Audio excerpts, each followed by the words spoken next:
We often think about our ancient ancestors as primitive, not civilized. But honestly, we're terribly mistaken. From ridiculously round stones of Costa Rica to Da Vinci's fighting vehicle, these are the 11 ancient technologies we still don't understand. But before we start, if you're new to our channel, be sure to hit that like and subscribe button. All right, with that being said, let's get into it. Number 11. The Armored Tank of Da Vinci. When it comes to genius minds, Leonardo da Vinci's name sits at the very top. And this is really why this technology feels so strange. Around 1482, in a letter to Ludovico Sforza, he described a war machine that could roll straight through enemy lines, while soldiers followed safely behind. Then, a few years later, around 1487, that idea took shape in what we now call his armored tank, when the machine looked like a giant turtle, built with a sloped, conical shell made of wood and reinforced with metal plates. The angled sides weren't just for show. They were meant to deflect enemy fire, something modern tanks still rely on. Inside, 4 men would turn large cranks to power it, while light cannons lined the outer edge, firing in all directions. But then comes the part that makes no sense. The gears were drawn in reverse. Well, not slightly off, but totally wrong. Built as it was, the machine wouldn't move properly at all. For someone like Da Vinci, that kind of mistake feels almost impossible. Some people believe it wasn't a mistake at all, but a deliberate flaw, a quiet way of making sure his invention could never be used the way it was designed. Number 10. The ancient Greek fire. We, humans, would have an amazing capacity for creativity. But it is a terrible reality that this talent for creation has all led to the development of ever better ways of unaliving people. And one such interesting historical technology was Roman fire, or Greek fire. This destructive weapon was used by the Byzantine Empire from around the late 600s to the 1200s, and it terrified anyone who saw it in action. In AD 678, during an attack on Constantinople, invading forces thought they had the advantage. Instead, they were met with something no one had ever seen before. Bronze tubes mounted on Byzantine ships blasted out streams of burning liquid, thick, sticky, and hard to extinguish. The flames clung to wood, armor, and skin. Even worse, water didn't stop it. Men who jumped into the sea kept burning. The weapon is often linked to an engineer named Kallinikos, who brought the formula to the empire. What that formula really was remains unknown. Historians suspect a mix of petroleum, sulfur, and resins, possibly even quicklime, which reacts violently with water. What makes Greek fire so unsettling isn't just how it burned. It's that the secret died with the empire. By the 1300s, the knowledge was gone, leaving behind only descriptions of something that felt less like a weapon and more like controlled hell. Number 9. Nebra Sky Disk. This unique bronze and gold disc represents how the night sky looked more than 3 millennia ago. But who used the sky disk and who buried it are questions no one can answer for sure.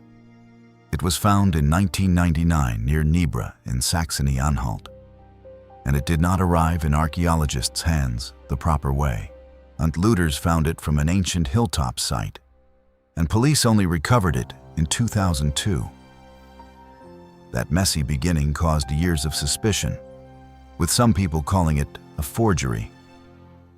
Even so, most experts now accept it as authentic and place it around 1600 BC, though it may have first been made as early as 1800 BC. The disc measures about 12.6 inches across and was shaped from roughly 8.8 pounds of bronze, then set with about 1.8 ounces of gold. On its surface are a crescent moon, a full moon or sun, and stars that appeared to include the Pleiades. Later, gold horizon arcs were added, showing the angle of the sun's rising and setting points at the summer and winter solstices. A final arc at the bottom may show a solar boat. That is what makes the Nebra Sky Disk so strange. It was not decoration. It was knowledge, printed 3,800 years ago. Number 8. Costa Rica's mysterious stone spheres. Well, first of all, the tech used to create these makes absolutely no sense for the time they came from. In the 1930s, workers clearing the jungle in the Diquís Delta of southwestern Costa Rica found something they weren't expecting. Hundreds of nearly perfect stone spheres buried in the ground. Some were small enough to carry, but others stretched close to 9 feet in diameter and weighed up to 26 tons. And these weren't random rocks.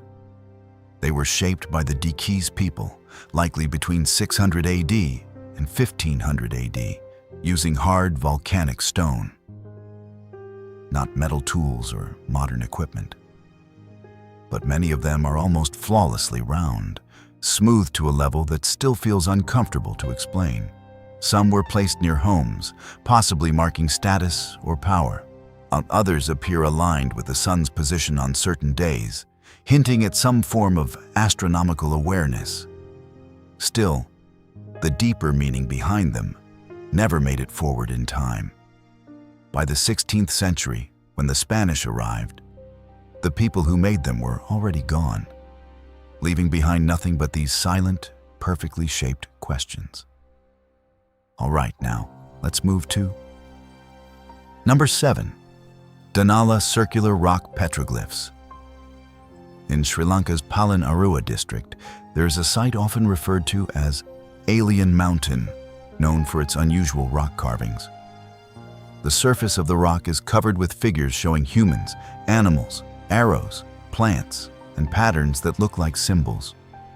Some claims suggest these carvings could date back as far as 125,000 years, which would place them far earlier than what is currently accepted for human symbolic expression. However, these claims are not supported by peer-reviewed research. Most experts point out that the oldest confirmed abstract art comes from South Africa and is dated to around 73,000 years ago. Because of this, the suggested age of the Danala carvings is widely questioned. Even so, the carvings themselves are real and detailed enough to attract attention. Without solid dating evidence, their true age and purpose remain uncertain, leaving the site caught between speculation and scientific caution. Number 6. The Egyptian Sabu Disc. For nearly a century, this strange stone object has kept archaeologists guessing, not because it looks rough, but because it looks far too precise for its time.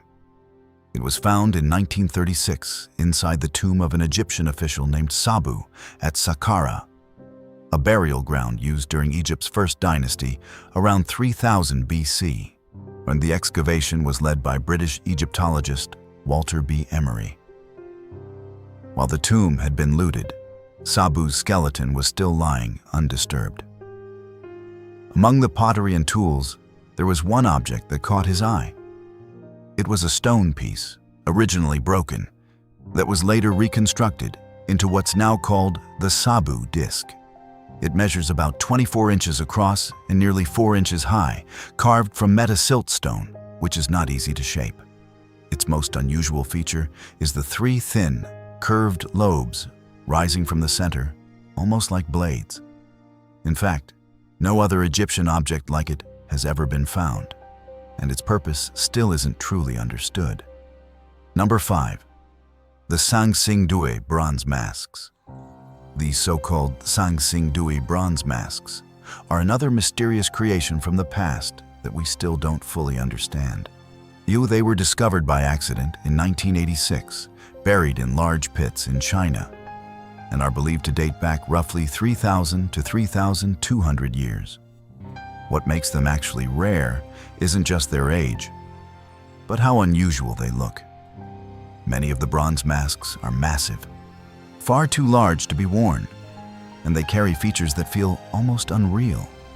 Wide, bulging eyes, some even covered with gold foil, and sharply exaggerated faces that don't resemble typical human forms. A few even include strange extensions that look like branches or bird-like shapes, which has led some to connect them with ritual practices. The level of craftsmanship is also hard to ignore, especially for that period.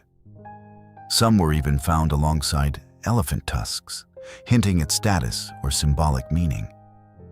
Even now, no one can say for sure what they were truly used for. Number 4. The Granite Box of Elephantine Island. This granite box from Elephantine Island in Egypt presents a problem that still gets attention today. It dates back roughly 4,000 years and shows a level of precision that is difficult to ignore. Granite is a very hard material, ranking about 7 on the Mohs hardness scale, while bronze tools available at the time are much softer, around 4.5. This raises a simple question. How was such a hard stone shaped so accurately using softer tools? The box has straight edges, smooth surfaces, and a balanced form that would challenge even modern stone workers. The usual explanation is that ancient craftsmen used bronze tools along with abrasive materials like sand to slowly cut and shape the granite. Experiments have shown that this method can work, but it requires time, patience, and a high level of skill.